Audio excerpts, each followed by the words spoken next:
Assalamualaikum Pak Aceh Hasan Sadzili, anggota DPR RI yang mulia. Pak, hanya karena di film His Only Son, Nabi Ibrahim diperintah mengorbankan Ishak versi Kristen, bukan Ismail versi Islam, bukan berarti filmnya harus di take down, Pak. Indonesia bukan negara Islam, Pak. Kristen juga agama yang diakui di negara ini. Dan adalah hak asasi umat Kristen untuk menikmati film kisah Nabi Ibrahim versi agama mereka. Kalau Bapak tidak setuju, cukup tidak usah nonton, Pak. Kalau sampai di take down filmnya, itu sama saja menindas hak asasi umat minoritas. Kalau sekarang film dilarang, lalu nanti apa kitab Injil mau dilarang juga? Karena isinya Nabi Ibrahim mau sembelih korbankan Ishak tidak sesuai dengan versi Islam, Pak. Sungguh sangat disayangkan atas pernyataan pimpinan Komisi 8 DPR RI, Bapak Aceh Hasan Sadzili, yang meminta agar penayangan film His Only Son dihentikan. Karena menurut beliau, film tersebut tidak sesuai dengan cerita Nabi Ibrahim versi Islam. Ya jelas lah Pak, film ini dibuat menurut versi Alkitab, yang tentunya jelas pasti berbeda. Tapi apapun perbedaan itu, lantas apa alasannya Bapak minta agar penayangan film ini dihentikan? Pak Aceh, kami punya hak asasi untuk menonton dan menikmati film menurut versi kepercayaan kami. Itu sama halnya ketika banyak tayangan film-film Islami bertebaran dan ditayangkan di bioskop dan televisi Indonesia. Lantas apakah kami harus demo dan minta agar tayangan film tersebut dihentikan dengan alasan berbeda keyakinan iman? Tidak kan? Justru kami harus menghargai perbedaan. Karena kami tahu bahwa Indonesia adalah milik agama dan semua orang. Sebenarnya sederhana kok Pak. Bapak nggak usah bingung. Kalau nggak suka dan tidak sesuai dengan pandangan iman, nggak usah ditonton. Justru kalau misalnya filmnya ini film orang Kristen, mengangkat kisah agama Kristen, tiba-tiba sesuai sama ajaran agama lain,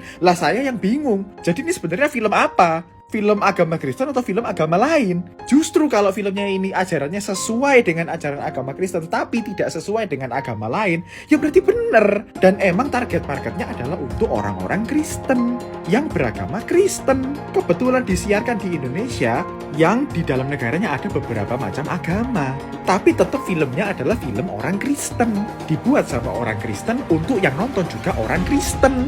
Maka yang diangkat kisahnya adalah kisahnya orang Kristen menurut Alkitab, menurut kepercayaannya orang Kristen. Ya jelas dong kalau tidak sesuai dengan ajaran agama lain. Kok ceritanya beda? Loh ya memang dari dulu beda. Kalau semuanya ajarannya sama, kitabnya orang Kristen, kitabnya orang Buddha, kitabnya orang Islam, kitabnya orang Hindu, Konghucu, semuanya kalau dibuka isinya sama, ya buat apa ada berbagai macam agama di dunia ini? Kalau semuanya sama persis, ya udah jadiin satu aja semua.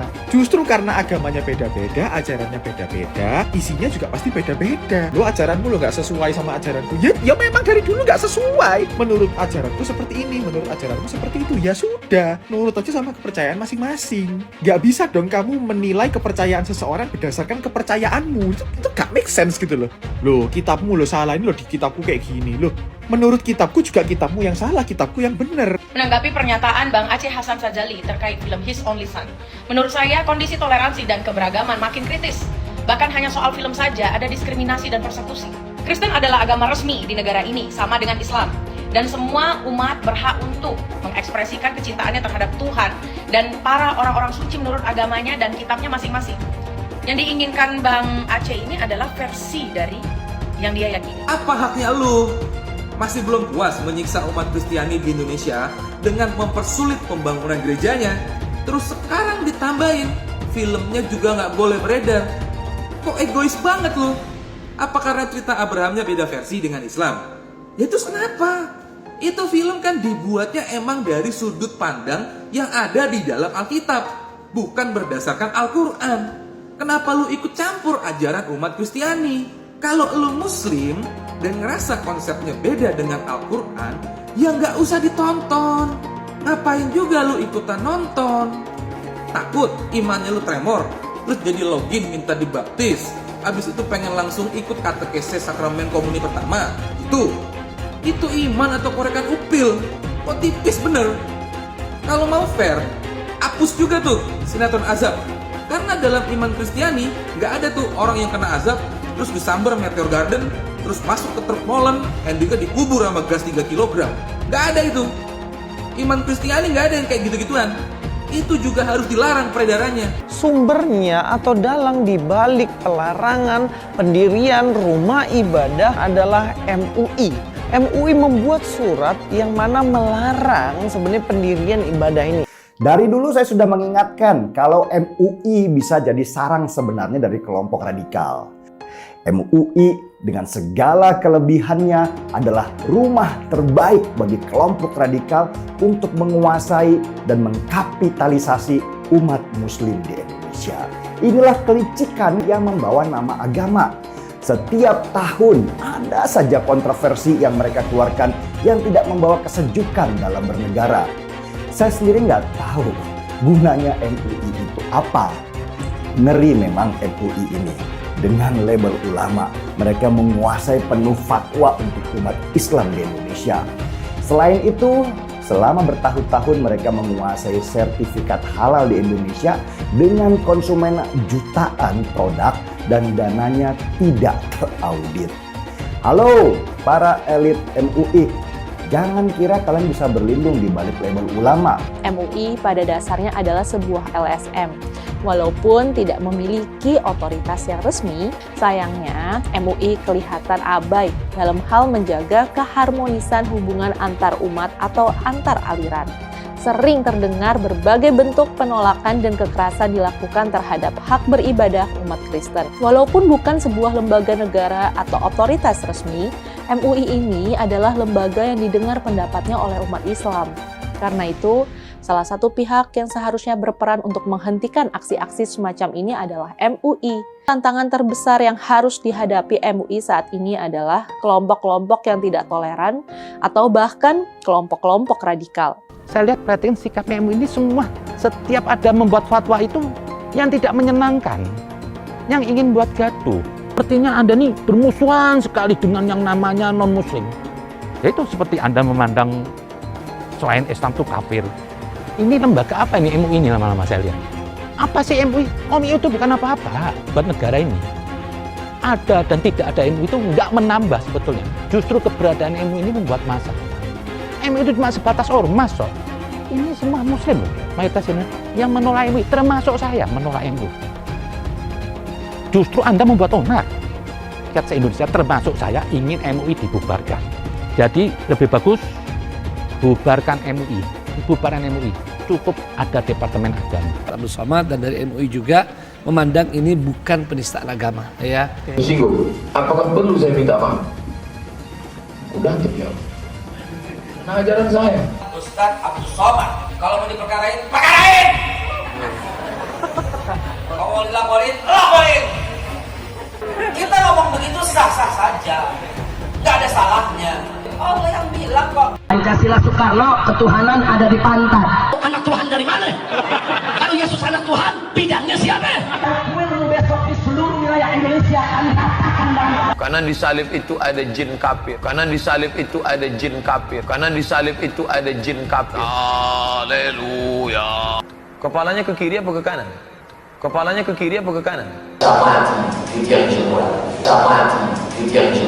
Tetap percaya salib itu lambang mulia, bukan jin. Kok ketawa? Aku nggak nyindir siapa-siapa. Apakah penceramah-penceramah seperti Abdul Somad menjadi rujukan umat mayoritas untuk melarang umat minoritas untuk beribadah?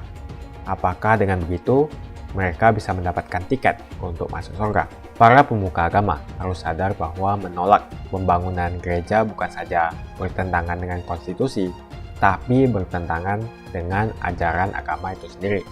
Apakah penceramah-penceramah itu percaya bahwa melarang dan menghambat orang untuk beribadah, bahwa mereka bisa masuk surga? Publik pun langsung bersuara lantang. Cuma di Indonesia, gereja disegel, bak tempat maksiat.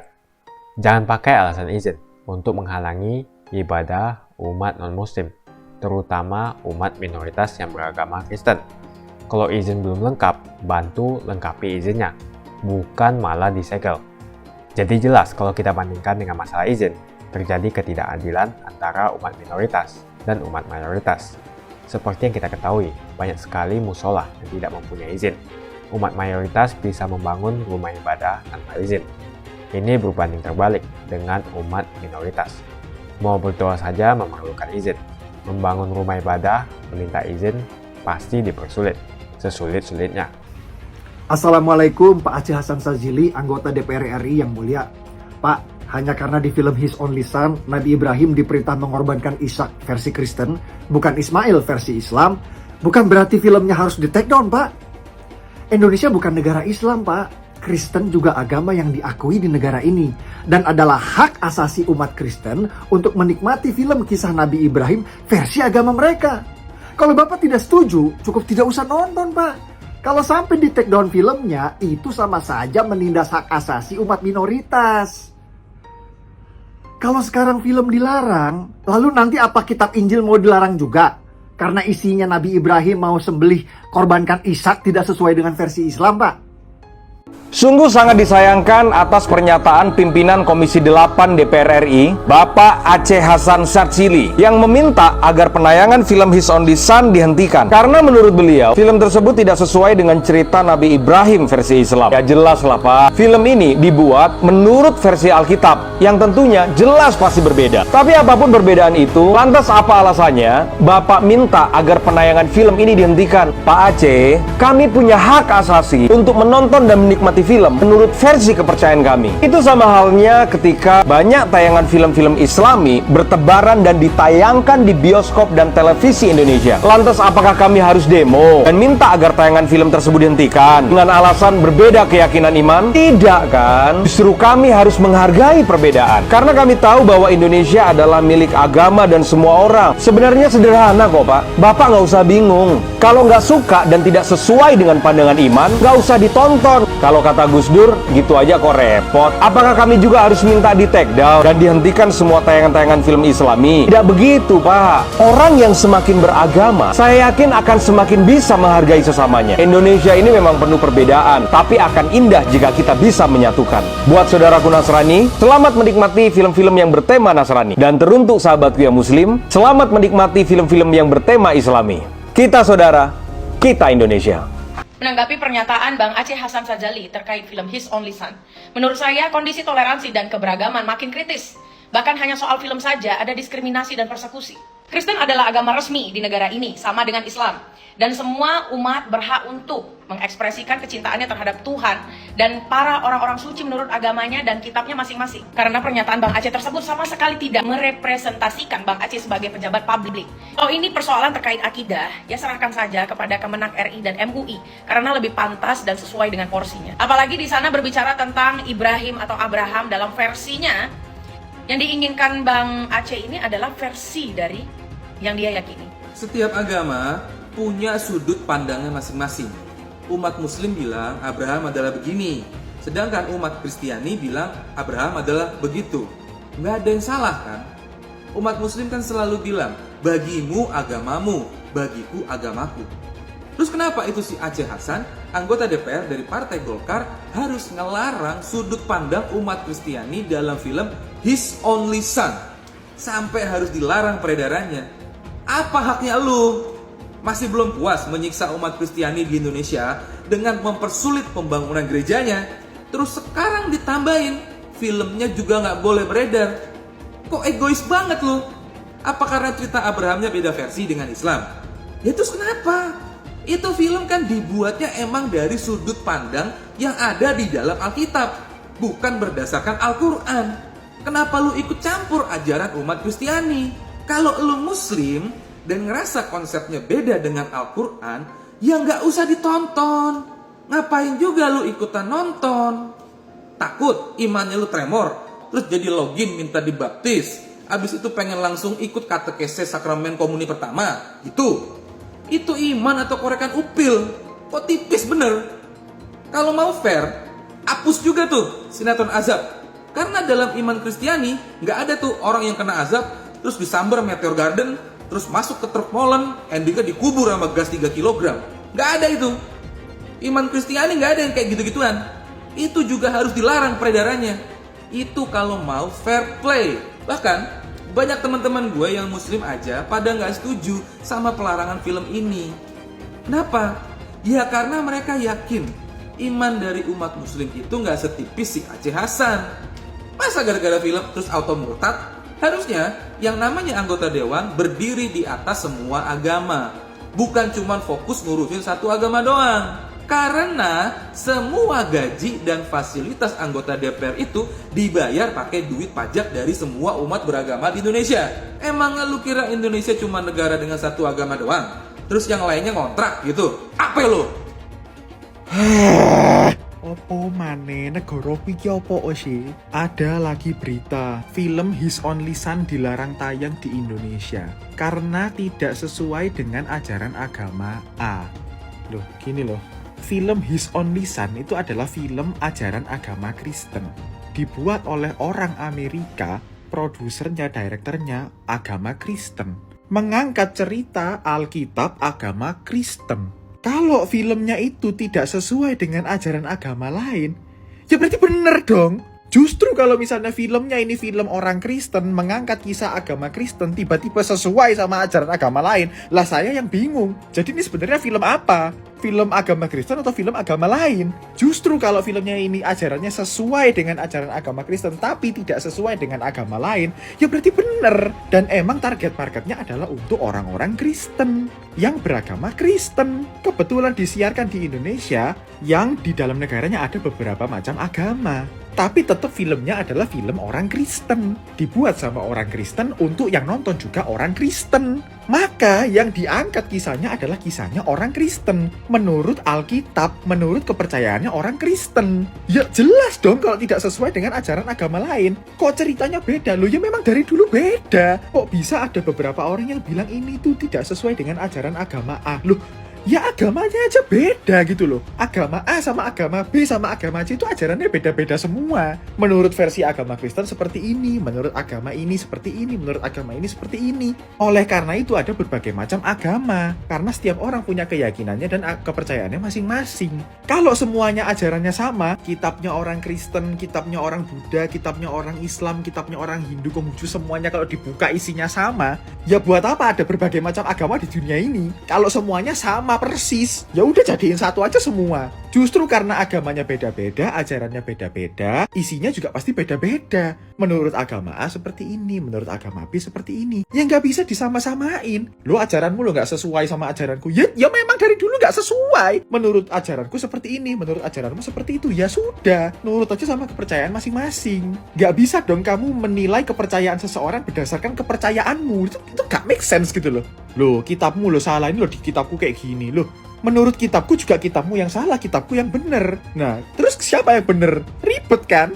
Aneh gitu loh, gak make sense gitu loh. Ini tuh sebenarnya tuh basic knowledge kayak, ya ampun aku sampai bingung gitu. Aku baca beritanya tuh sampai kayak, hah? Apa sih? Kon gak ada hal lebih penting sih buat bahas yang buat pikir no ta? Kayak basic sense otak manusianya tuh loh di mana gitu, kayak ayolah. Duh, gak ngerti aku, capek. Sebelumnya saya berterima kasih kepada Bapak DPR yang telah menentang atau melarang penayangan film His Only Son.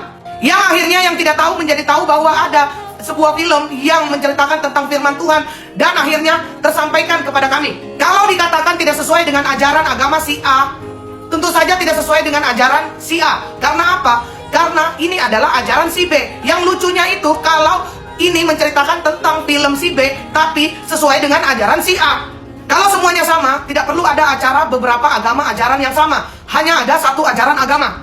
Wakil Ketua Komisi 8 DPR RI Aceh Hasan meminta film His Only Son dihentikan penayangan di Indonesia. Kalau film horor, film hantu, film vampir, film apapun yang ada di situ yang berbau-bau dengan mistis, apakah sesuai, Pak? Jadi hargai aja perbedaan. Mari kita sama-sama sesama makhluk Tuhan yang beragama saling menghargai, saling menyayangi. Yang suka video saya silakan follow dan tinggalkan komentar. Jumpa lagi dengan saya di channel Jonas Leong. Sebelum kita membahas tentang penutupan atau penyegelan gereja, terima kasih banyak buat kalian yang sudah like dan subscribe di channel Jonas Leong. Menurut kalian kenapa ada keinginan untuk menutup dan mengganggu rumah ibadah agama minoritas, terutama umat Kristen? Apa alasannya? Apakah penceramah-penceramah seperti Abdul Somad menjadikan rujukan umat mayoritas untuk melarang umat minoritas untuk beribadah dan melarang untuk mendirikan rumah ibadah seperti gereja? Apakah dengan begitu mereka bisa dapat tiket untuk masuk surga? Tuliskan pendapatmu. Baru-baru ini terjadi penyegelan gereja. Publik pun langsung bersuara lantang. Cuma di Indonesia gereja disegel, bak tempat maksiat. Diketahui bahwa gereja tersebut disegel dan tidak boleh digunakan lantaran tidak memiliki surat izin dari RT dan RW setempat. Menurut publik, Presiden Jokowi sudah menyampaikan jika hak beribadah umat beragama dilindungi oleh konstitusi.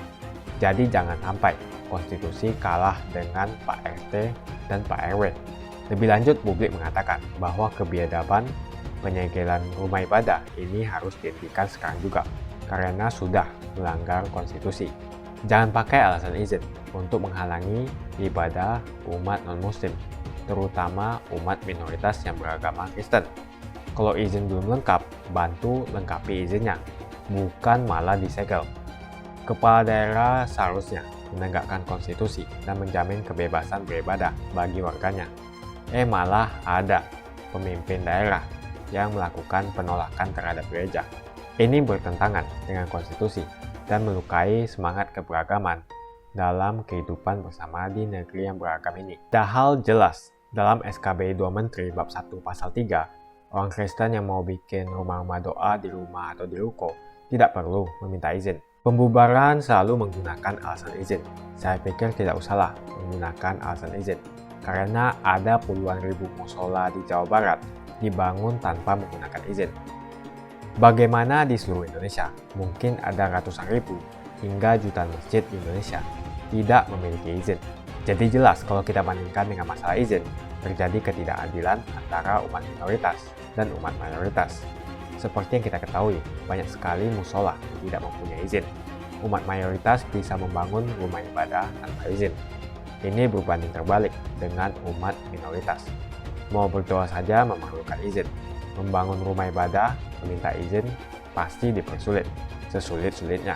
Di pula dalam SKB 2 Menteri bab 1 pasal 3, di sana disebutkan bahwa rumah-rumah doa seperti rumah atau ruko tidak perlu meminta izin.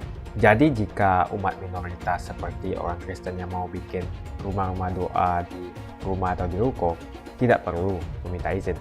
Pada pasal 13 dan pasal 14 Peraturan Bersama Menteri Agama dan Menteri Dalam Negeri (TBM) nomor 9 dan 8 tahun 2006 mengamanatkan kepala daerah untuk memberikan izin, sementara sebagai bentuk fasilitas negara dalam mencarikan solusi pendirian rumah ibadah. Jadi di sini pemerintah harusnya membantu dan memfasilitasi dalam mencarikan solusi pendirian rumah ibadah. Masyarakat harus dididik untuk saling menghargai hak beribadah masing-masing umat. Penindasan terhadap hak beribadah umat Kristen sudah berlangsung terlalu lama dan sudah saatnya untuk dihentikan. Pemerintah pusat harus bertindak cepat sebelum semuanya terlambat. Para pemuka agama harus sadar bahwa menolak pembangunan gereja bukan saja bertentangan dengan konstitusi, tapi bertentangan dengan ajaran agama itu sendiri. Apakah penceramah-penceramah itu percaya bahwa melarang dan menghambat orang untuk beribadah, bahwa mereka bisa masuk surga? Menurut kalian, kenapa ada keinginan untuk menutup dan mengganggu rumah ibadah agama minoritas, terutama umat Kristen? Apa alasannya dan kenapa ini semua terjadi? Apakah penceramah-penceramah seperti Abdul Somad menjadi rujukan umat mayoritas untuk melarang umat minoritas untuk beribadah? Apakah dengan begitu mereka bisa mendapatkan tiket untuk masuk surga?